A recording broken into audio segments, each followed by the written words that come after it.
Corona کی خطرناک صورتحال کو دیکھتے ہوئے دلی گورنمنٹ نے اعلان کیا ہے کہ تمام حضرات نمازیں اپنے اپنے گھر پر پڑھیں اور خصوصاً عید کی نماز بھی گھر پر پڑھیں۔ اب عید کی نماز اپنے گھر پر کیسے پڑھیں گے، اس کے لیے مفتی احمد بن محمد ارشد خان امام مسجد شہاب بٹلہ ہاؤس آپ کے سامنے عید الفطر کی نماز ادا کرنے کے مسائل بتائیں گے۔ بسم اللہ الرحمن الرحیم۔ تمام دیکھنے اور سننے والوں کو ہماری طرف سے عید کی بہت بہت مبارکباد اور نیک تمنائیں۔ اللہ کرے کہ آپ تمام حضرات اپنے گھروں اور وطنوں میں صحیح سلامت ہوں۔ جیسا کہ آپ تمام حضرات جانتے ہیں کہ پچھلے 1.5 سال سے کرونا وائرس نامی اس وبا نے پوری دنیا کو اپنی لپیٹ میں لے رکھا ہے، جس کی وجہ سے بہت ساری چیزیں بھی بدل گئی ہیں اور شریعت کے احکام بھی اللہ تبارک و تعالی نے جو ہمیں عطا فرمائے ہیں وہ مختلف وقتوں اور مختلف زمانوں اور تقاضوں کے لحاظ سے بدلتے رہتے ہیں۔ اس وبا کے نتیجے میں بہت سارے نئے مسائل پیدا ہوئے، جس میں ایک بہت بڑا مسئلہ یہ ہے کہ آپس میں لوگ ایک ساتھ اکٹھے نہیں ہو سکتے ہیں، چونکہ یہ بیماری ایک کے ساتھ دوسرے سے ملنے سے ہی پھیلتی ہے۔ اسی تقاضے کے پیش نظر گورنمنٹ نے بھی اور شریعت نے بھی ہمیں اس بات کی گنجائش دی ہے کہ ہم نماز جیسے محتم بالشان عمل میں بھی فاصلے کے ساتھ اور ماسک کے ساتھ نماز ادا کریں۔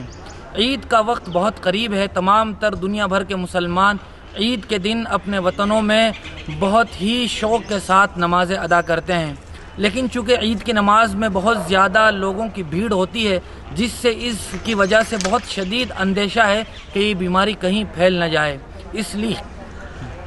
اس لیے ہمیں اس عید کے موقع پر اپنے گھروں پر رہتے ہوئے عید کی نماز ادا کرنی ہے، جس کے چند مسائل ہیں وہ عید کی نماز ادا کرتے ہوئے ہم سب پیش نظر رکھیں۔ عید کی نماز یہ ہر مسلمان بالغ پر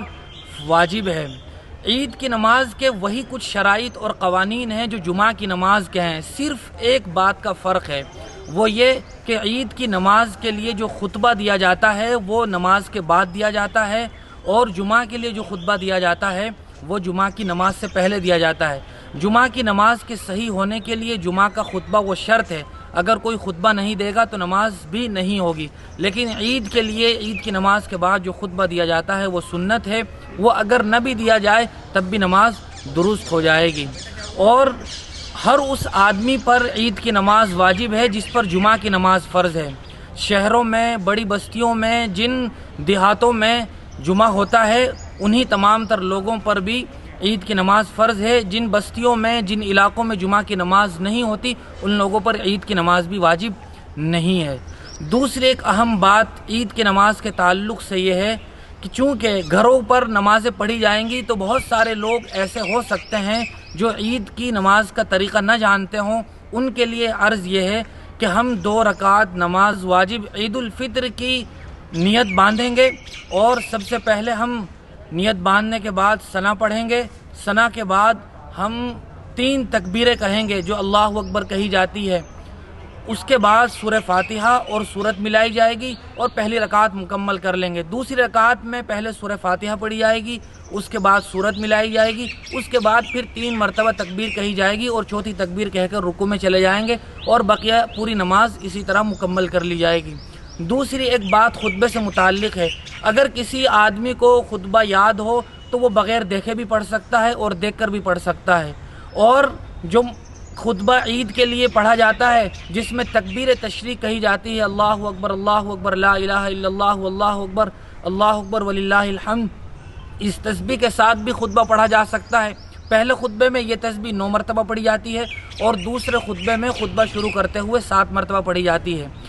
لیکن اگر کوئی آدمی اس خطبے کو بھی نہ پڑھ سکتا ہو تو وہ پہلے خطبے کی جگہ سورہ فاتحہ پڑھ لے اور دوسرے خطبے کی جگہ سورہ اخلاص پڑھ لے، تب بھی اس کا خطبہ درست ہو جائے گا اور عید کی نماز مکمل ہو جائے گی۔ کہ عید کی نماز کے لیے کتنے آدمی ہونا ضروری ہے؟ اور عید کی نماز کی جماعت کے صحیح ہونے کے لیے 3 بالغ مرد مقتدیوں کا ہونا ضروری ہے۔ صرف 2 آدمی نماز پڑھیں تو اس سے عید کی نماز درست نہیں ہوگی، امام کے علاوہ 3 بالغ مقتدی حضرات موجود ہوں۔ اور عید کے بعد معانقہ اور آپس میں سلام مصافحہ کرنے سے بھی